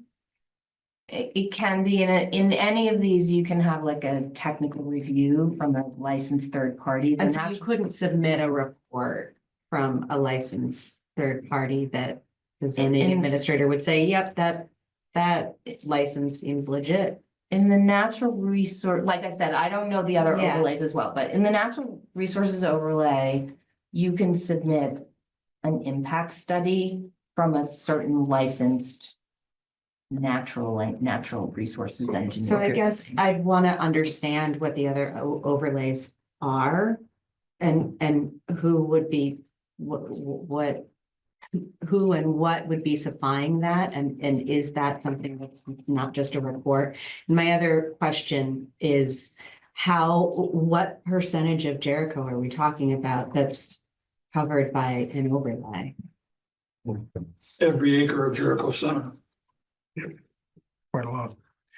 So related to that, would it perhaps, maybe we can split the baby as it were, and allow the zoning administrator to say, this is too complicated for me, DRB. This is clear, everything's fine, rubber stamp and away it goes. That's Why how force it's it? currently drafted. Why force it any other way? Okay, but let's back up for 1 second. According to what you said, we shouldn't even really be having this conversation because we're not going to allow it in the NRO unless we then decide to, or agree to change the entire NRO. So, I mean, I'm probably exaggerating a little bit. You probably don't have to change the entire, but you have to look at all the references to the DRB and all the actions that are demanded of the DRB and make sure. So yeah, it would be a big deal. Maybe it's less of a deal on wellhead and river and those other things. I think it wouldn't work currently for the NRO today. So in my mind, I think we're under time constraint. It already works now to go to site plan itself is kind of like the least of the issues. It is true that it would involve many more projects and I hadn't really thought about that. Well, and I also just wonder if, I don't know if we have enough information to say either should all projects within an overlay require, or should it say all projects within a natural resources overlay require? But again, the percentage of projects or the percentage of land that we're talking about here. I mean, Does I've that- been following does the that DRB. undo all of the other effort that we're trying to make? I've been following the DRB somewhat and the natural resources overlay has come into play, but in general, because of it, the building envelopes have been well outside the overlay and therefore it hasn't really affected the project at all. It affects the project primarily in terms of the location of the building site, which is exactly what it's designed to do. Other than that, all that other criteria, they don't really, which could be handled by the Administer. zoning administrator. Yep. So when it's yes, really but that's not the way complicated, it's, the way I'm saying that's the way it's working. That's not the way it's supposed to work. is it worth us going into this any further to try and make a change to that right now? As I don't think so because, well, on our project list is to update the natural resources overlay next after this project. So maybe we kick this can down the road. But to Well, SJ's point, we would need to look at all of the overlays. Right, and that's the next thing that's on the agenda for us, so why not address this then instead of bundling it in now? Well, what we have on our schedule to look at is the natural resources overlay. We Right. haven't looked at the wellhead and what the other ones, I mean, we can add it. The other thing I'm thinking is part of our pre-work for the NR overlay is going in and looking at DRB cases that have triggered the natural resource overlay and doing an assessment to see how it's working. I think that would be really informative for the discussion to particularly answer this question. I mean, David's recommendation was to allow the zoning administrator to handle minor site plan, regardless of overlay. So that was his recommendation, and you asked what did our zoning administrator, it sounds like our zoning administrator is okay with it. So it's not up to me. I'm just, if anything, to me, at least the natural resources overlay should be excluded now. That would be one way of, did you say skinning the cat? Or breaking the baby. What was that expression? New expression. Skinning the cats. Yeah, Yeah. whatever. That would be one way of trying to split the difference. Yeah, One way after. of splitting the difference. Could I live with that? Yes, because I'm ignorant about the other overlays, so I don't really know how big of a deal that would be. Or I guess our professionals could say, no, Susan, you're wrong. Don't worry about it. Here's why the NRO would still work. Yeah, and the questions that, in the discussions I've had with Chris, he has been comfortable. He thinks there are enough regulations to cover it. However, we have not run it past the Conservation Commission, and I think that's really important to do. I do too. Thank you. The site plan review process, however, is really what the underlying discussion is here. And that is only going to be applicable for a non-residential use or a residential use 5 units or more that's occurring in an overlay. It may be permitted or not, but for all Wait, of, why do you as I say kind of that? scan through what's permitted in the various overlays, it's like maintenance of, Wait, how did you get to that filter? because The rest are exempt. everything based on our previous conversation, 4 units and less is exempt from site plan review, period. So it's 5 units or more, and it's a permitted non-residential use is subject to review by the administrative officer. But when you look at the overlays have their own permitted and conditional uses. The permitted uses, which is what the administrative officer would be saying, okay, you can do this, yes or no. The permitted uses, for the wetland overlay, as an example, non-motorized passive recreation and wildlife management, operation and maintenance of existing dams, man-made ponds and other water control supply and conservation devices, agriculture, forestry. Those are the only things that are permitted. So everything's going to go to the DRB. Other than that, it's going to go to the DRB anyways, because they're a conditional use. Right, so that's the NRO. So it's not, that's wetlands, NRO is similar to that, but that's not site plan review. Because it's the uses that will determine whether or not site plan applies. Any of those permitted uses, you're not applying site plan review because site plan review is limited to lighting, landscaping, parking areas, renewable energy resources. And for everyone's benefit, because I just looked this up myself, the overlay districts are wetlands, river, wellhead protection, and natural resources. So you're saying we're worrying about something we don't need to worry about? I think you're worried about something you don't need to worry about now, and as part of your parking lot issues, you want to kind of dig into the overlays themselves. That's the time to think about, okay, what needs to happen differently here or not? Because I really think site plan review is largely not applicable.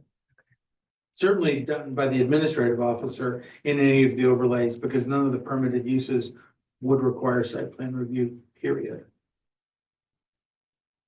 Again, because you don't need a lighting plan, you don't need a landscaping plan for those things. Wait, none of the permitted uses? Correct. None of the permitted uses in the overlays would have lighting and landscaping because it's passive recreation. It's maintenance of existing water control facilities. I thought also when I looked at it, the overlays were kind of inconsistent. Like some of them did a good job of like, here's permitted, here's conditional. And the other ones weren't quite so great. The flood, which is streams, doesn't delineate uses. It's really focused on, any sort of obstruction that's placed within the flood hazard area. And the NRO differentiates a whole bunch of different things. So again, it's site plan review is not gonna be applicable here for any of these uses. So would it make sense then for us to move on and kick that can down the road for when we look at the NROs? I think so. Okay. But look at all of the overlays. Yes, but you're still saying allow the projects that meet the criteria to go to the zoning administrator for site plan review, Sure, because regardless of the presence of the overlay. in an overlay, But Chris, you and Wendy are saying, let's run it by the Conservation Commission and make sure that they're comfortable with this recommendation. Yeah, I mean, my sense is that the planning commission would be comfortable delegating that to the ZA, but just as a matter of course, we should check with the conservation. Commission. Well, some of us, we might not be all in agreement. But Oh, okay. we're family. Not always gonna be in agreement. That's okay. I still think it's respectful of our colleagues to check with them before we make a change in procedure. But here's the thing, if the planning commission isn't comfortable moving it forward, then I mean, there's no That's true. No reason point to of- talk to the conservation commission, right? So That's a good I point. think it's a question here. So I've got three things on my list here. So one, there's an agreement for minor site plan for the ZA countwide.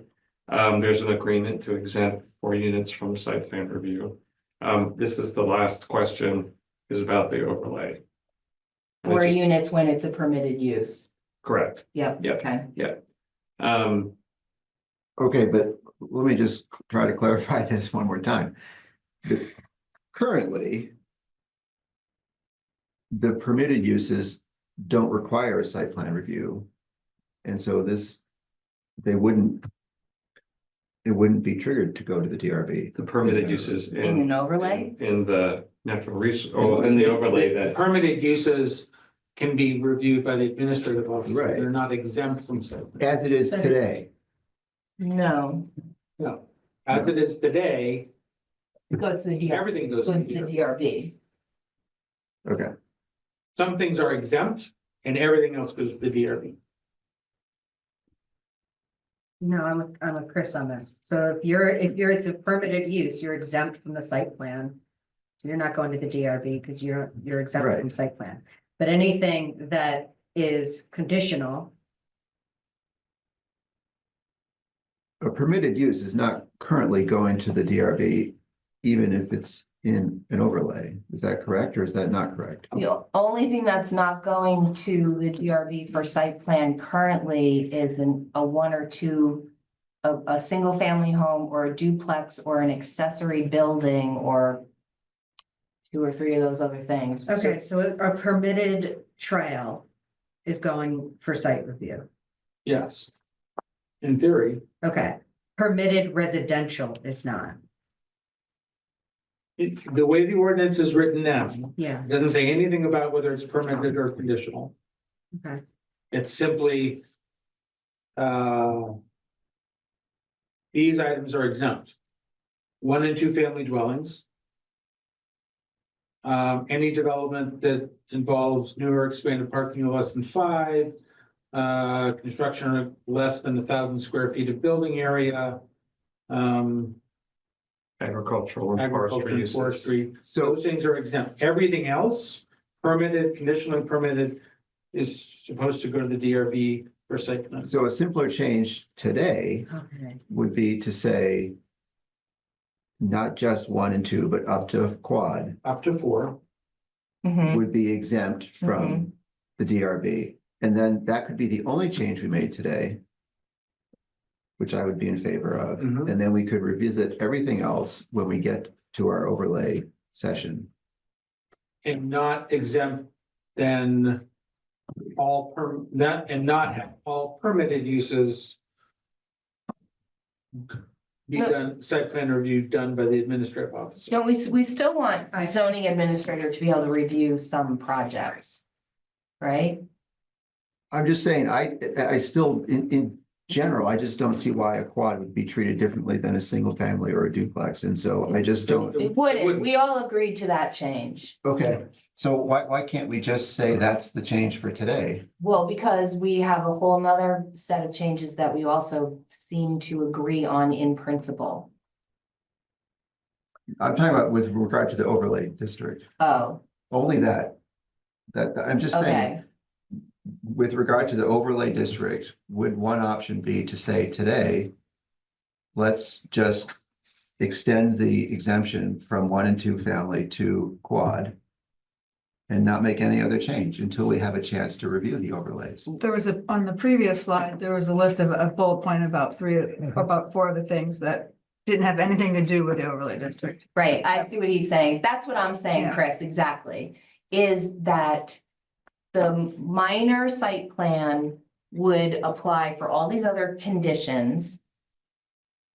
And except I took exception to what was missing from the list was if there was an overlay. And in my mind, if there was an overlay, that would kick it to the DRB. Could we go back to that other slide just for clarifying? I know that's might be harder. Can't go forward. While we're waiting for it to come up, It I wouldn't can read, override the exemption thing. I can read through them while we're waiting for it to come up. It would enable ZA approval of permits that include permitted uses, buildings or additions where the total building is 10,000 square feet or less, does not create a new public or private street, does not otherwise require DRB review, so that would be conditional use, variance, anything like that. And then is not located within an overlay district. Okay. And that last criteria is not located within an overlay district. It would be, was my comment. And I still. I still just want to see the map and see where all the overlay districts are. And now it feels like the gains that we may have made in decreasing cost and fast tracking some projects by providing minor site plan may go out the window if 80% of Jericho is in an overlay district. Yeah, and as I'm thinking through this also, the wording probably needs to be more specific because it could be that a project doesn't impact an overlay zone because you've got a large property. And just because the property touches an overlay district, does that mean that it would get kicked to the DRB? Because you could be Or fulfilling the intent of the national resource overlay and be nowhere near the resources. And we want to make clear that. But that's a judgment call. Well, we I have. mean, that's why we have a map. Yeah, well, our maps also have boundaries for waterways, water sites or ponds or everything else within this many feet. You're restricted, and that's state law. And that's all in the overlay. So if you're not doing anything within the restricted zone, why would you need to go through this? Other than to prove you're not doing something within the restricted zone. But the zoning administrator would be perfectly qualified to look at the Yeah. map and say, this is the wetland over here, and this is your project over here. And you're not infringing, so away we go. So my recommendation for now would be to not to keep it so that overlay, to not include it as something that the ZA approves until we can check with the Conservation Commission and do a quick look and see how much of Jericho are we talking about. So there's a little more information behind making a decision on this. Now, I don't know if we will have the time and capacity to do it now, but it's certainly something that would be coming up in the next. Well, I'm happy to volunteer to do it. Well, I'm having Now. coffee tomorrow. It would make sense for every one of us to review the NRO and look at what is there. It's on the website. We can get to it. Because my recollection is most of the areas that are in the don't build or need special attention aren't places where you're going to do a lot of building anyway. And just to be really clear, The only area in the natural resources overlay that is a quote unquote don't build is a vernal pool and a buffer. Everything else is you can build. No, it is 100%. You can build, you just have to minimize or mitigate or do these certain things. It's coexistence. There's literally, I mean, there's other no build, high elevations and stuff like that. That's not what I'm talking about. The literal, like, here's a natural resource, you can't build in this resource is a vernal pool and a buffer. Everything else is you can build, but you have to do these things. Distance from a body of water of any type is in there, not just a vernal pool. Well, but- No, body of water is not in the The natural only, resources yeah, overlay. Susan's correct. The only hard no's are those two things. Right, the bodies of water are in the river River overlay or the wellhead protection overlay. Okay. So and they have different standards, and you're right, they have state standards. So we didn't have to develop our own. So maybe the distinction here is not any overlay district, but the natural resources overlay district. Probably, Because if it's in a wellhead protection area, that's kind of got its own thing. yeah, If it's in a wetland area, it has its own thing, and if it's in a flood hazard area, the stream and buffer, that has, again, its own separate thing. But if it's in a natural resource overlay district, that's where you say, right. Not only because but because the way the natural resources overlay is currently written, I think you would be creating conflicts in the language unless you were willing to edit the natural resources overlay. So that would be one way of splitting the difference. Splitting the baby. Yeah.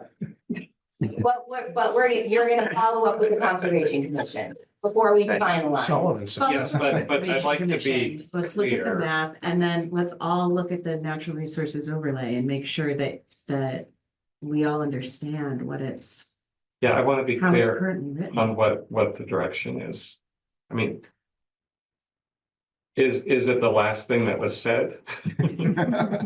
Which is that we're only looking now at, like, we're okay with exemptions from all the other overlays because those are handled through other state review processes. And it's really just the natural resources overlay, which is specific to Jericho. When you use the word exemptions, can I just clarify what you're saying? What you're just trying to ask the planning commission, are you okay if minor site plans are administered by the zoning administrator, even if they involve an overlay other than the natural resources overlay? Correct, yes. I could live with that. Who determines that it does not involve the natural resources overlay? The ZA? the ZA would. But they do that now anyway. I still don't feel like I'm comfortable calling out the So when you're. NRO either. When but you're I- reading the NRO, you should read it from the point of view of like, what do I think about the zoning administrator who is unknown, could be an unknown person to us, Yeah. who's on the job for 48 hours, being in charge of determining and administering and ensuring that a project meets all of this, a project of a permitted use, which are, limited in that district, but Mhm. whatever. Ensure a project meets all of those standards, That's helpful. not Chris Flynn. Don't think about the person, think about the role. So are we I'm the new zoning administrator. Right. I'm gonna Are say we- housing for all.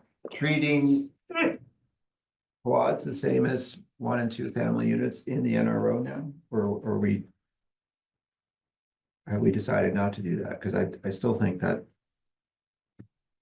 That seems like a logical thing to do. We're That- saying I think quads are the same as a single family everywhere. Yes. I thought that was a separate issue. I have heard clear direction from the planning commission that the quads Even in the NRO. will be exempt. That's a separate, Site plan review. so if we're saying that, So a single family in an NRO has to go to the DRB. yes, Okay, as it's currently okay, described. okay. No one gets preferential treatment in the NR. But in a lot of the NRO, it's gonna be in rural agroforestry anyway. Where, Well, and that will be a hoping to permitted get use, back to that right? issue also, Yes, but yes, yes, okay. okay. So I want to summarize where I think we are. 9 o'clock. Mhm. Um, I know you have your hand up, Jim, but we're late. We're not making any final decisions. We're gonna come back to this. We have more research to do. You can call me or call Chris after the fact. We can't take a comment now. I'm sorry. Go ahead, Chris. well, so I think we've agreed that, yes, for minor site plan, ZA townwide. Yes, for exempting 4 units from site plan review. Not exempting any site that impacts the NRO from site plan review. Yes, Great. Great, so I'm not sure we need to circle back on this, because I think there's been a consensus decision on the, Disagree. what would you like to hear more on? I want to go home and read up on the NRO and pretend to be a zoning administrator.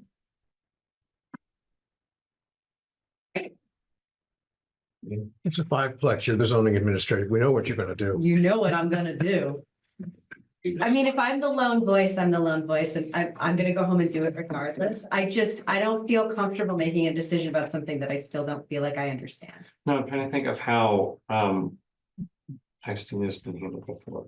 So I think it's like there's agreement pending agreement. And there's also an assumption about the point of view of the Conservation Commission, which may be a correct assumption, but I'd love to hear it from them. Yes, but we're not currently doing anything to change how the NRO is being used. We're not suggesting we're changing that. yeah, what's currently being proposed is It has not nothing to do with impacting- So we've decided not to make the change to let the zoning administrator It's not exempt. do a minor site plan on anything that's in the NRO. That's the decision that is potentially being made right now that I'm not comfortable. I don't know that the But zoning. up to 4 administrator- units is exempt. But if it's in the NRO, it still needs the approval. Right. So you want to exempt, you're not sold yet. I'm not that it sold shouldn't that the zoning administrator can't Make that decision. make that decision Okay, so right. without DRB review. And But that's Basically, I would without agree with respect to you. the size or number of units. Yeah, I'm not, Yeah, okay. As long as it's not number of units, it's should the ZA make the decision about what's in the NRO or not? if Okay. if it meets all of the things that we've agreed to, that that consist of a minor site plan, that a zoning administrator can go through and say, it checks that box, it checks that box, it meets that standard, they've got that report, this licensed person came and did this assessment. So it's not just Joe telling me that his stream looks great and it's way over there and my outhouse isn't gonna hit it. Like that the things that meet all of the requirements that we've said are good for minor site plan, that ZA can check off using their credentials, that doesn't apply in the NRO. I'm not comfortable saying that without understanding both the scope of the NRO in terms of how much of Jericho it impacts and what exactly the NRO regulations themselves say. And if the Conservation Commission came in here and they were like, yeah, these things, there's an agency that does that and you file this and and Chris just needs to have all these, I mean, I think that I'm assuming that they probably won't say that, but if they did as the experts, then great. Then I don't want to take that potential off the table. Okay, but we don't have to decide this tonight anyway, right? And this is part of our B. I think that that's true, but I'm hearing Chris say, we've made this decision and I'm hearing consensus and we're gonna move forward. And I'm saying, I'm not giving you consensus. Right, so here's just what's in my mind. We have a lot of unresolved issues that go through, and I'm trying to tick off as many as we can as we're going through this process, so we don't have to circle back. Yes, All right, so we made a lot of progress. We made a lot of progress. We Shall we got say- 2 out of 3. Yeah. I No, that's think we good. made progress on the overlay, so we are tentatively, 80% of the way there. This has been a really good discussion Yeah. on the overlay, and I think so I think we've narrowed the question down to, it's a really good question. If we don't exempt it. If we do exempt it, Exempt is a bad if we don't give the zoning administrator the authority to approve these things. Does that really negate the benefit of what we're assigning for the ZA to do? I think that's a legitimate question, and it's just a matter of looking at. and in the interest of, I think our guiding principle should be simplify, simplify, simplify. And so if we go through a little review and we come back and we think, you know what, it is something the zoning administrator can handle. Then I think I would agree with SJ that we should, allow him to handle it. Yep, I know I'm open to being persuaded, like David White's comments tonight. Talked me off the ledge a little bit, the talus edge or whatever that's called, Yeah. the talus ledge. Here's But sort of unlike you, I'm not quite comfortable saying it's okay. In thinking we're not thinking about our current ZA, this is anybody's ZA. Yeah, Could we also have a job description and a list of qualifications for our ZA? I mean, does that complicate things or is that? I don't know what the expected qualifications are for a ZA. to help you like make the decision about how comfortable Yeah. you would be assigning this authority. Yeah. Mhm.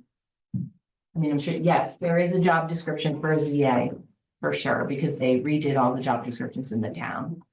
And I think we ask you, Chris, to provide that to us. Or to Writing. give us the link on the website if it's there. David, thank you for your patience. We had one other slide. But Slide and it's not even changing now. But so- the simple After that. answer to it has to do with subdivision. Slide doesn't We had change. originally proposed something similar, minor and major, some things that are done by the ZA. We took that out, something Chris wasn't comfortable with. So we left it as is. The only change we are carrying forward for the subdivision regulation is collapsing the conceptual review and the preliminary plat review. You have 3 steps of a review of a subdivision. The first is a sketch plan review. It is informal, taking the temperature of the DRB, what do you think, getting some input prior to you submitting an application. That's a great thing, should always be there. Every applicant should avail themselves of it. Once you submit an application, that then is a preliminary plat.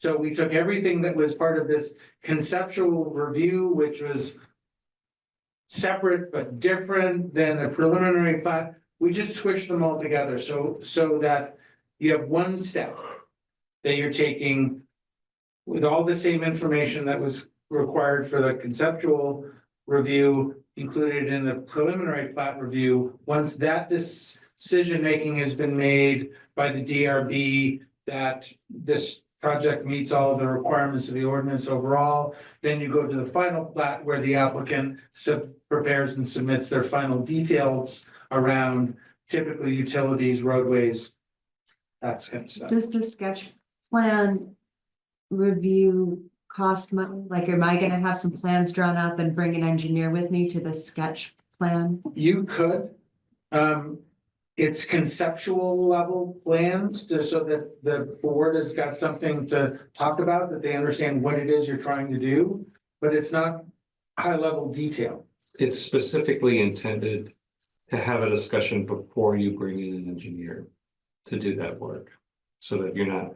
I guess my question is, are we forcing people to spend money in order to get a chance to stand in front of the DRB and ask them questions? That's the base of my question. Yep, it's a great question, and I would say that would be very dependent on the individual person. Some people would be very comfortable making their own presentation, and some people would not be remotely comfortable. Yeah, this But is not sketch is my. optional. so sketch plan is optional. So are we Applicants taking an are option encouraged to away, I participate. guess? No, we're taking away this other nebulous idea of conceptual, which is neither sketch nor So preliminary nor we're final. not taking away an optional, if I'm brilliant or cocky or both, to No. come in and without an engineer, without having spent a bunch of money, sit down in front of the DRB and say, okay, here's my plan. I drew this picture and Yep. we're not taking that possibility. You're not taking that away. Or It's not required. It's encouraged. It's a good idea, but you could come in with your napkin, that this is kind of what I'm thinking of doing. What do you think? The quality of the response you're gonna get is gonna be proportionate to the quality of the information you bring. But the idea is you shouldn't have to invest a whole lot of time and money to kind of get this. So what do you think? Exactly. From the DRB, then you go back. You refine that a little bit more, you make it a little bit more detailed. Okay, here's what the layout looks like. This is what we're gonna do. Yep, you checked all these boxes. You get your preliminary plat review, then you spend the big bucks on the engineer to draw up, you know, the site plan, the stormwater, the roads, the water and wastewater, utility placement, all of that stuff. That's the expensive thing that only you have to do at the end. And you have an option of combining preliminary and final. Correct. If it's a small project, the DRB can review them all at once. So it's a simplification. They got rid of something that you're duplicative. Okay.